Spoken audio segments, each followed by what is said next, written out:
안녕하세요. 우원유입니다. 네, 드디어 2월 19일부로 호주 820 파트너 비자를 신청을 하게 되었어요. 이미 이제 신청이 들어간 상태입니다. 네, 호주에서 외국인 신분으로 지내면서 가장 큰 문제는 비자 문제인데, 또 이 비자라는 문제를 해결을 해서 아주 큰 산을 넘은 것 같아서 지금 기분이 많이 좋아졌습니다. 준비하는 데 있어서 스트레스도 많이 받고, 또 월 비자가 만료가 다 돼가니까 좀 압박감에 시달렸었는데, 이제 모든 준비를 마쳐서 신청을 하고 나니까 마음이 한결 후련해진 것 같습니다. 아직 다 끝난 건 아니지만 그래도 이 신청하는 데 있어서 많은 요구가 있었기 때문에 이걸 다 마쳤다는 것만으로도 충분히 큰 산을 넘었다고 생각이 드네요. 그래서 신청하게 된 이유는 6개월 전에 이제 제가 고민했던 영상들을 막 올렸는데, 뭐 그때부터 쭉 고민을 했었습니다. 그래서 긴 고민 끝에 파트너 비자를 신청하게 되었고요. 이 비자를 준비하면서 제일 힘들었던 거는 서류 준비죠. 아무래도 파트너 비자가 이제 서류를 준비하는 게 굉장히 많아서 이번에 총 보니까 한 50장 가까이 낸 것 같아요. 서류만. 개인이 준비해야 될 서류, 그리고 여자친구, 제 호주인 여자친구가 준비해야 될 서류, 그리고 같이도 준비해야 되는 서류 다 포함하니까 한 50가지 정도가 나왔어요. 서류에 대한 얘기는 따로 컨텐츠를 다뤄서 얘기를 해볼게요. 지금은 좀 간단히만 얘기할게요. 전체적인 이야기를 하려고 하기 때문에 서류 같은 경우는 너무 많다 보니까 일일이 설명하기에는 다음에 따로 컨텐츠를 나눠서 찍도록 하겠습니다. 간단히 얘기하면은 제 개인 서류 같은 경우는 15가지가 되었고, 여자친구도 준비해야 될 서류가 15가지 정도 되었어요. 나머지는 이제 나머지 15가지, 나머지 한 20가지 정도는 이제 같이 준비해야 될 서류. 네, 그 정도가 되었고, 이게 제가 준비해야 되거나 여자친구가 준비해야 될 서류는 오래 걸리지 않아요. 금방금방 이제 할 수가 있는데, 같이 준비해야 될 서류가 좀 시간이 많이 지체가 됐던 것 같아요.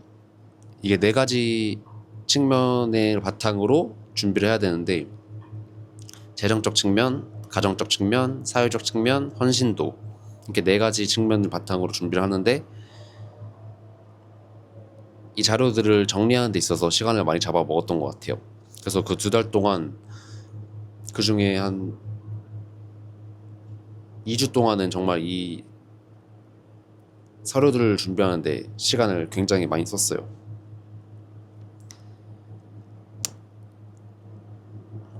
그리고 또 힘들었던 거는, 제가 지금 현재 비자가 이제 거의 만료가 돼가는 상태라 이제 한 5일 정도 남았는데, 비자 만료인 시점이 다가오기 시작하면서 또 구직에 대한 문제가 생겼기 때문에, 뭐 저는 당연히 파트너 비자를 신청을 할 거지만 남들한테는 그게 사실인지 아닌지 어렵잖아요. 그래서 알기가 어려우니까 이제 다행히 그래도 한식당의 한인 사장님한테 상황을 설명드려서 뭐 그냥 서빙 알바를 했었죠. 지금도 하고 있는데, 근데 이제 비자를 신청했기 때문에 앞으로 이제 구직에 대한 어려움은 많이 해소가 된 것 같아요. 이제 본격적으로 다시 잡을 차려서 일을 시작할 수가 있게 되었습니다.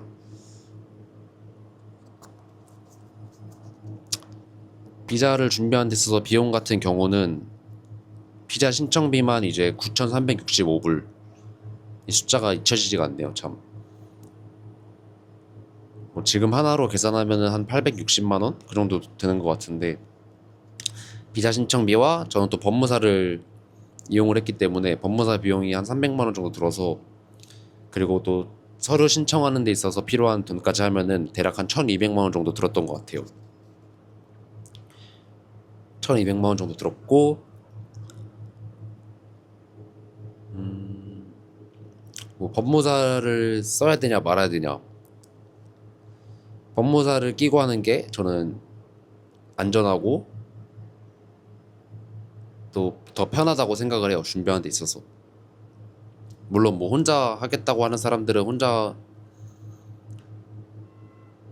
해도 상관없겠지만은 저 같은 경우는 주변에 뭐 파트너 비자를 신청한 사람이 없어서 뭐 조언을 들을 사람이 없었기 때문에 법무사를 통해서 조언을 듣고 상담을 하고 서류들을 준비했었습니다.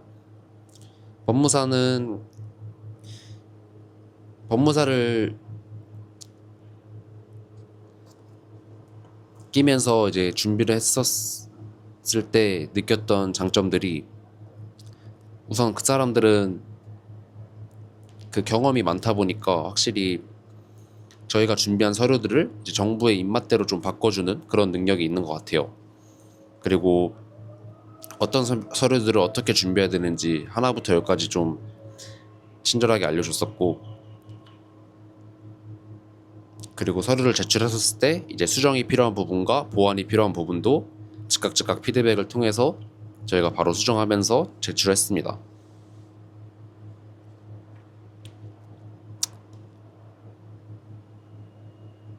그리고 일단 법무사랑 같이 함께 하면은 뭔가 심적으로 좀 더 안정이 되죠. 앞으로 비자가 승인나는 거에 대해서 좀 더 심적 안정감을 느낄 수 있는 것 같아요.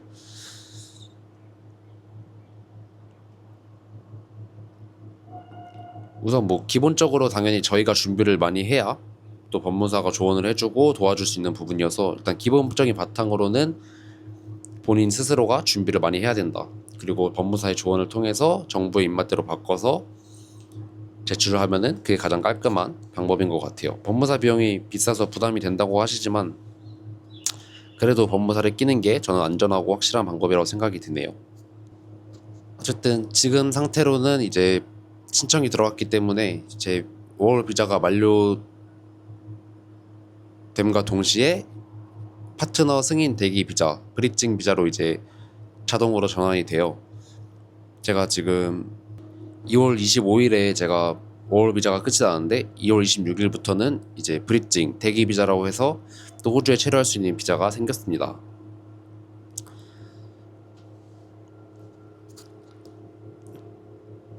그래서 브릿징 비자가 되면은 혜택들을 좀 봤었는데, 가장 큰 혜택이 그 메디케어라고 하는 호주 의료 시스템을 이용할 수 있는 카드가 나오더라고요. 그래서 더 이상 뭐 해외 체류자 보험이나 워킹홀리데이 보험이 아닌 이제 호주에서 즉각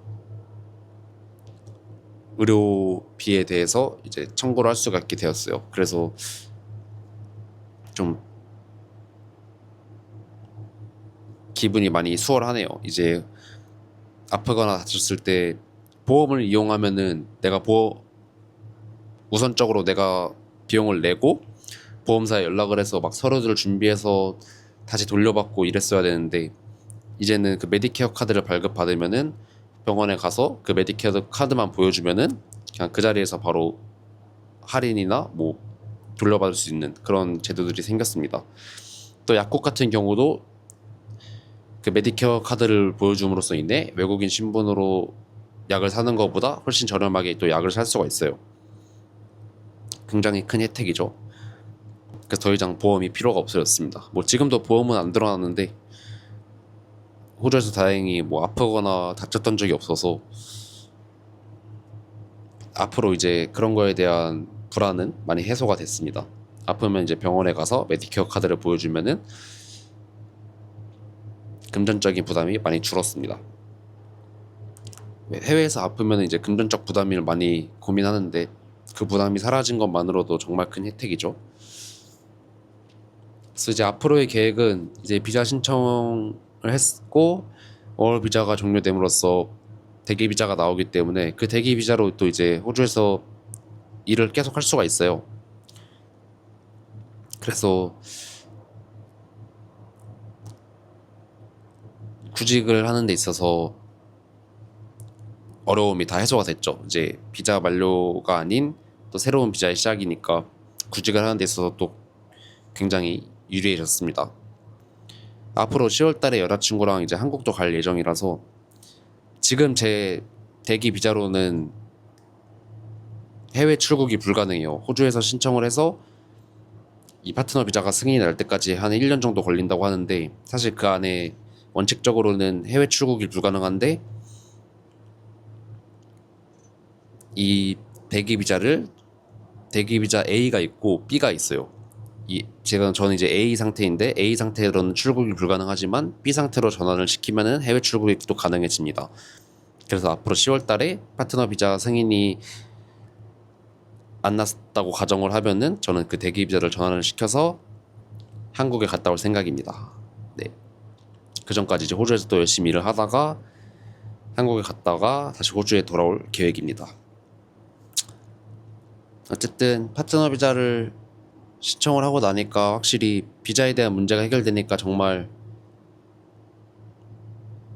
후련하네요. 진짜 믿기지가 않습니다, 이제. 정말 더 점점점 재밌어지는 것 같아요.